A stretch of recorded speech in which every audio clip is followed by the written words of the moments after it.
So Jen Cox and I met forever ago. We were just talking about this. And we were talking about the importance of storytelling and telling your story. We've done a nonprofit cafe forever ago on this. And so I will let Jen kind of dig into what we're going to be discussing. But she's with Aldea Marketing, so she's the founder and owner of Aldea Marketing. And she's never presented a nonprofit cafe before, so I think it's going to be really great to have her fresh perspective. So we start with what we know when it comes to what we're dealing with and the type of story we need to tell.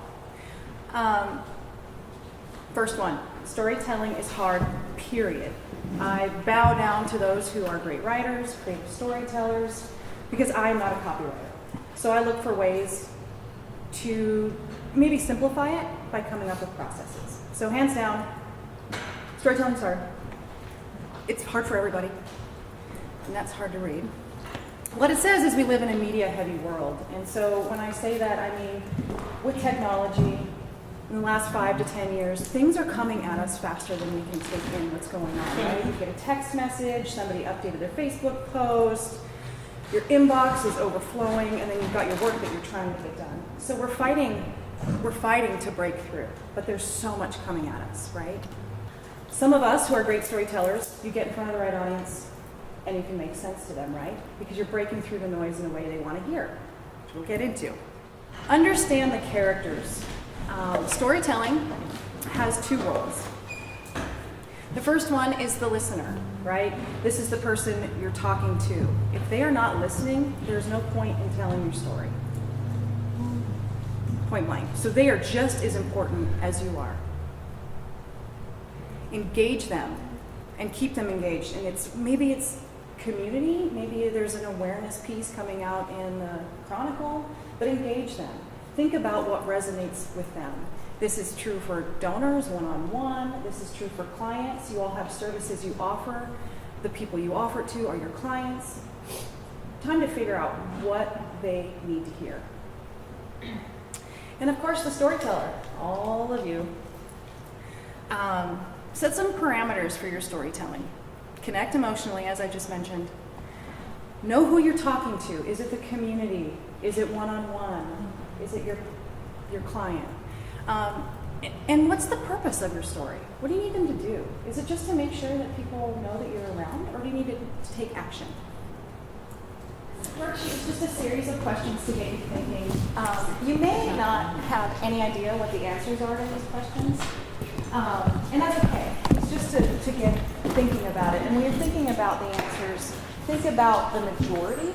You know, everybody has different buckets, and we can't be everything to everyone. So we're thinking about if 40 or 50 or 60% of people fit into a specific bucket, that's what we're looking for. So this next piece, this is the first approach to storytelling that I want to talk to you guys about. I didn't come up with this. Some other brilliant person did, but I'm happy to share it. And I'm just calling it why, what, why, how, what. It's not your mission statement. We all know that everyone has to have their mission statement, mandatory. This is looking at it a little differently. The combination of why, what's your cause, why do you exist, what is at the root, what's really happening, why does it matter? The how can be twofold. It can be your solution to what you're doing, to the root of to support the root of the cause. It can also be impact. So there's a few different things we'll look at there. And then what? And this is the easy part. The programs, the services, the offerings. We all know what we do, right? You else want to share? Yeah. Just a thought. One of the things that I had on my mind on the question as I was coming in is, how do I tell a story if I want to reach both my clients and donors, which seem like 2 different groups, but realizing that, with that idea of starting from the why, that is something that would resonate with both groups. And so if you kind of build a story around that, that may help reach to. That is a great point. And when you were doing the target audience chart, if you find pieces that overlap for them as you're filling that out, that's an indicator of where you can help build an umbrella almost around your statement so that it resonates with both. If you have any other questions for Jen, I'm sure she can stick around for a few minutes and answer them. Big thank you to Jen.